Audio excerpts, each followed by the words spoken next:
went and borrowed the neighbor's processor. We're heading out to that field that we planted the seed in it.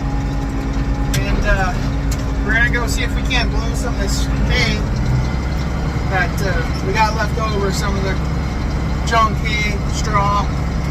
We're going to try to put armor on the ground by blowing it all out on that. And we're going to see what happens. We're going to look at the field real quick. I do know that it is sprouting, that there is some coming up to the ground. And I was able to roll it after the rain kind of dried up. So far everything's looking pretty good.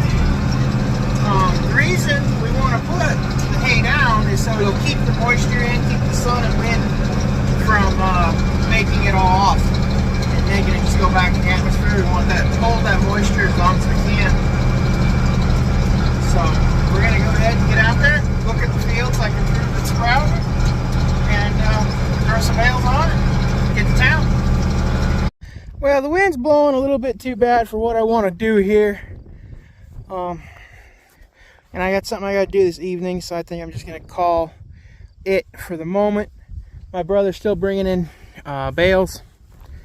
But, so this is, take a bath in hay. This is what the idea is, and our thought process is we don't want it too thick, and the processor with the wind and everything, it is getting it down a little thick in spots yet. You can clearly see that there's still kind of windrows. Getting a little cover down in the center, but this is kind of this here is kind of mist in this area because of the wind. I can't. It keeps changing on me, so I don't have a consistent throw like this windrow here. This one here, I was driving over there in the grass, and it's just not working out that way with the wind. But we'll get out of the corner here, even though, I mean, I'll show you, we do got some started, some coming up. All that out there, the dark green that you see, that's all grass at the moment. That ain't what we're after. But we get down here and kiss the ground.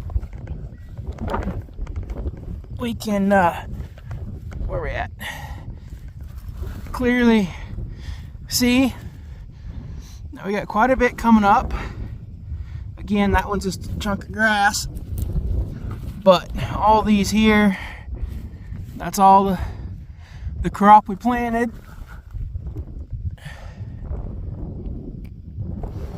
So, still hard to see them, kinda. But we want to get this out here and get as much armor on the ground as we can, right? Because we don't want the sun and the soil to be hurt too bad. And I know every farmer now that's an actual farmer is going to be saying we're crazy, because we probably are. But this armor that we're putting down, it's here got a little thick, but with the processor, it's all loose. So there's nothing hard packed about it, and the plant should be able to grow through 90% of it. So that's a good thing, and this is all a big experiment for us, you know. Obviously, Regen Ag, we want as much armor on the ground as we can. We want to keep as much mechanical metal off of the ground as we can. But I still need to be able to buy chicken feed. So that's the plan, is to get it all spread out. And we got 100+ bales that's going to come out here. And when it rains, all that hay, there's going to be some nutrients and stuff in there that's going to leach down into it. So that'll be fertilizer for it. And it'll be good. It will be good. I had a guy asking about if I knew of any augers or anything for 6610. Most likely, because he's seen that one. We are still fixing that one. That one's still ours. I do know of a couple around, possibly if a 6600 the auger will fit on a 6610. That I'm not 100% sure of. So he might have to get back to me on that and see what kind of measurements or whatnot. But there's some in the area out here. I'm waiting on a ride. We got some Gotta go clean up the community cemetery. And it's looking like it's gonna rain. We was supposed to do it at 5:30. I just got a phone call saying people are headed that way because it might rain. So I don't know. The last time I did it, my brother and I went, and we went a little early and just cleaned it up. And that made a lot of the older women mad at us because we had most of it done when they got there. So I hadn't been back since, but I guess they asked if I could come back. A couple of the guys did. And I don't know. I guess tonight it's too windy anyway for me to continue on this job, so I might as well. Close up my window here. Good enough that the rain can't get in there. Anyway, this is my first time using a processor. Obviously, this is the neighbor's, it's not ours. It's going pretty good. It's definitely got me thinking. Like for in the winter time, for feeding sheep and stuff against the windbreaks, it'd make good bedding. And it does spread it out. Ooh, hey, there's a piece in that wrap. It does spread it out fairly decent, especially when the wind ain't screwing with you. But the sheep will spread it out more than this. You're not gonna have no really high, thick spots like you do get with some bales on bale unrolling. If the bale's been put up really dry, as soon as you cut that wrap and you go a turn or two, it just explodes. I mean, you got your 2 foot thick hay that the animals have to kick around.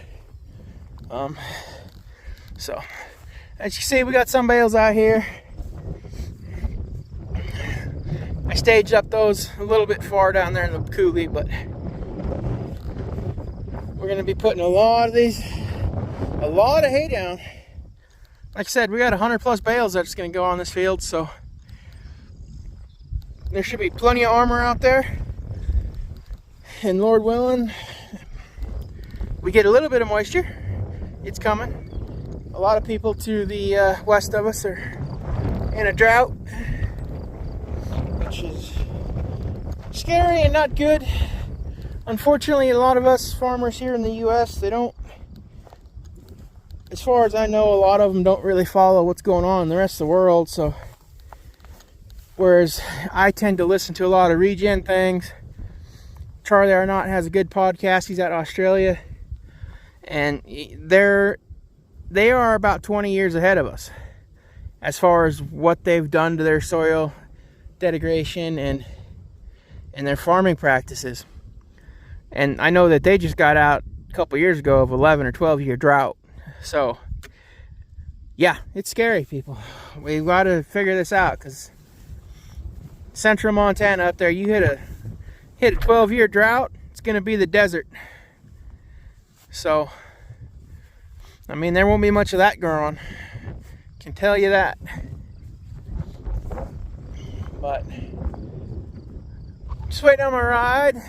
This grass out here is doing pretty good for the end of May. I mean, really, grass really started growing up pretty early for us this year. So by mid-June, bet you this here will be already cut. Maybe even a little bit quicker. Hopefully not. I don't want the alfalfa to bloom very quick, but first bloom on the alfalfa I see is I got to be in the field. So the longer the alfalfa holds on, the taller the grass can grow before that happens. And that's what we need. And it's another good excuse for doing this and hay bombing it like we are. We're getting rid of all the hay bales that we got on the place and starting all anew. So last winter we had quite a bit of hay that had some dead in it. Kind of bit us in the butt here this spring during lambing. So, but this next year won't, because we got all that green. That was all hayed last year. Obviously this one here was all hayed. So the hay will be clean as long as it don't rain on me and on the hay and windrows like it did last year. Should be pretty good. And then I'm fully expecting this field to be nothing but grass next spring. Only reason I say that is because we've done this before when we was trying to plant grass seed, so he's trying to kill all the grass. We actually put shovels in the dirt and all that. The next year it grew so good, I didn't get to it right in the spring to work it, and it was twice as tall as the other 20 acres on the same field, so we decided to hay it. And then the next year is right back to what it was. So this here should pull up a lot of nutrients, depending on the chicken feed. I'm still hoping I can maybe somehow come up with the money this fall, after we get to harvest this chicken feed, to come back in and just plant cereal rye and some fall crops like that to pop up. Well, plant in the fall, spring crops pop up in the spring. So, and then that will be really good. Get a lot of cereal rye out here. A lot of the animals might not know what to do with that, but the grass and the ground would really appreciate it. So, well, looks like my ride's coming. And everybody's kind of waiting here in the corner. I'm holding them here. They're not too happy about it, but holding them here so the netting gets put up for the next pen. They're going this direction. As you can see, they've got this one eating pretty good. I mean, obviously there's still grass out here, but they trampled it good. It's what I like. It's what I want. They're going on to the next one. So I got them all staged up here. I personally kind of have to hold the cows here a little bit harder. Bear, he's great with sheep. He says cows isn't in his job description. So if I have to get Ike out, I will, but I don't want to do that. Right now, everybody's kind of calm, just kind of hanging out in the corner, as you can tell. They know what's what. You get back. You get back. So, Marvel, he still won't let me pet him. One day, buddy. One day we're going to get there. We will. But my brother setting up the new net out there, and I'm just going to hold him in another corner. I didn't grab the one spare net we had up at the U's, so I get to hold him here in the corner. Watch everybody else work. So, anyway, we'll get these fellas moved. Well, there they are. They ought to be loving this paddock. Look at this alfalfa that's in there. That is some good forage. It's not even hardly the end of May and that alfalfa's up past their bellies. Pretty cool.